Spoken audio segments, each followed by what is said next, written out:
Comme nous l'avons vu dans le cours précédent, nous savons qu'à Purim se dévoile une très grande lumière qui provient de ce que nous avons appelé le Yesod de Abba.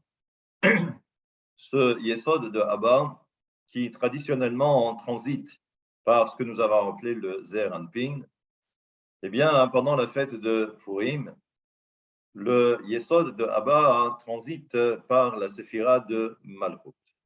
Ce dévoilement de ce Yesod de Abba, donc qui provient d'un très haut niveau, c'est ce qu'on appelle Mordechai.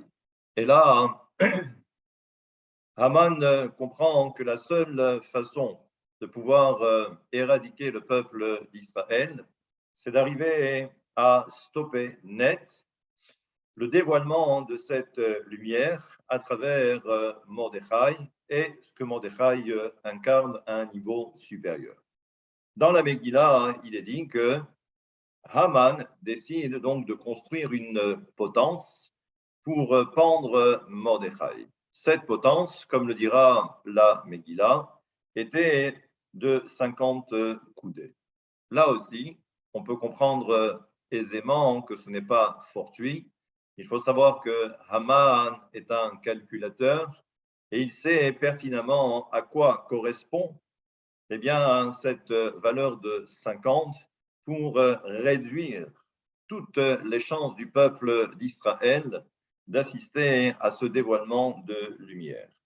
Ce que nous dit donc maintenant le Hari Akadosh dans le Shar HaKavanot, il nous dit Shera'a Haman, She'afal pi she'ata yesh bezer alpin inyan tardema. Ce que nous avons vu dans le cours précédent, on a évoqué le principe de tardema, c'est-à-dire lorsque le zer alpin est en sommeil, Veshena, she'i mi'ut ashgacha al bnei Israël. Et pendant cette période, eh bien, il n'y a plus de surveillance à un niveau supérieur pour protéger le peuple d'Israël.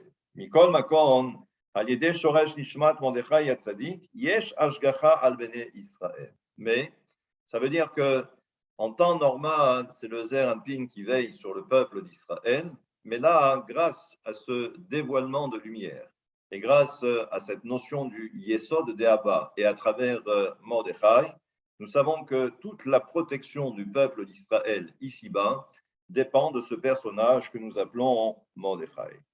Et là, qu'est-ce que l'on nous dit? On nous dit que Haman s'est entretenu avec sa femme Zeresh et également ses 365 conseillers.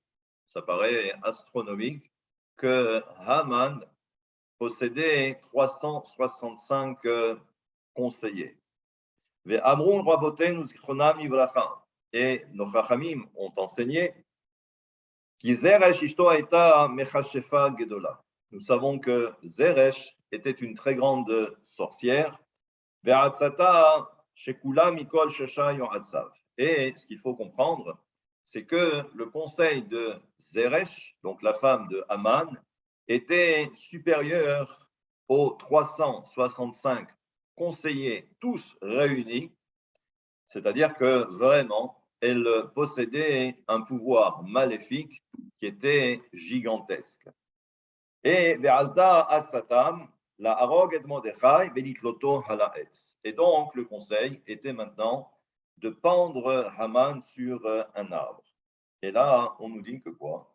On nous dit que ce que nous enseigne le Hari Akadosh, c'est que pourquoi justement cet arbre? Pourquoi 50 coudées? Et qu'est-ce que représente ici le chiffre 50? Regardez ce que nous dit donc le Hari Akadosh. Et nous savons que ça, c'est ce que l'on va appeler Znava shel Nachash. C'est la queue du serpent. Sheusod Aklipa. Et nous savons que cela représente la Klipa, ce qu'on appelle l'écorce, les forces du mal. Sheusod Emshech Regel Asmali Shel Ot Akuf Shebetevat Sheker. Eh bien, on nous enseigne, à travers également le commentaire du Matok Midvash sur le Shar HaKavanot, où il nous dit que, en fait, le mot sheker, qui veut dire le mensonge, et d'ailleurs c'est ce qui représente en quelque sorte les forces du mal. Je rappelle que Le Nahash dont on parle, c'est le Nahash également de la création, le péché originel. Et nous savons que grâce, malheureusement pas grâce, mais à cause de son intervention, nous avons vu de quelle façon, eh bien, la pauvre Hava s'est faite, entre guillemets, avoir. Et là, donc, le mot sheker, quand vous regardez le mot sheker, c'est le shin, c'est le kouf et c'est également le resh. Le shin, nous connaissons, le resh également, mais le kouf, la particularité, c'est cette petite jambe qui descend très bas. Ce que nous dit donc ici le Hari Akadosh, c'est que cette jambe qui est longue, eh bien, nous savons qu'elle représente la lettre Nun. Et nous savons que la valeur numérique de la lettre Nun, c'est 50. Et là, on comprend donc que tant au niveau de la symbolique, c'est-à-dire que le chiffre 50, donc ce sont les 50 coudées, mais également, on va voir que la représentation, c'est un arbre qui est droit. Et on comprend donc pourquoi cette notion de potence. Kamboar etzlenu, Bekaniskar besefer hazohar shir hashirim, et comme c'est rapporté dans le Zohar, et plus particulièrement dans le Shir Hashirim, le Zohar Hadash, et là,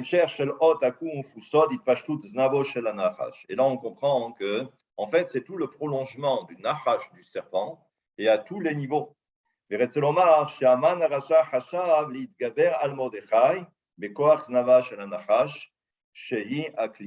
donc, la seule façon de contrecarrer le dévoilement de cette lumière qui s'apparente à Mordechai, eh bien, la seule façon, c'est à travers le Nahash, à travers la Klippa, à travers les forces du mal.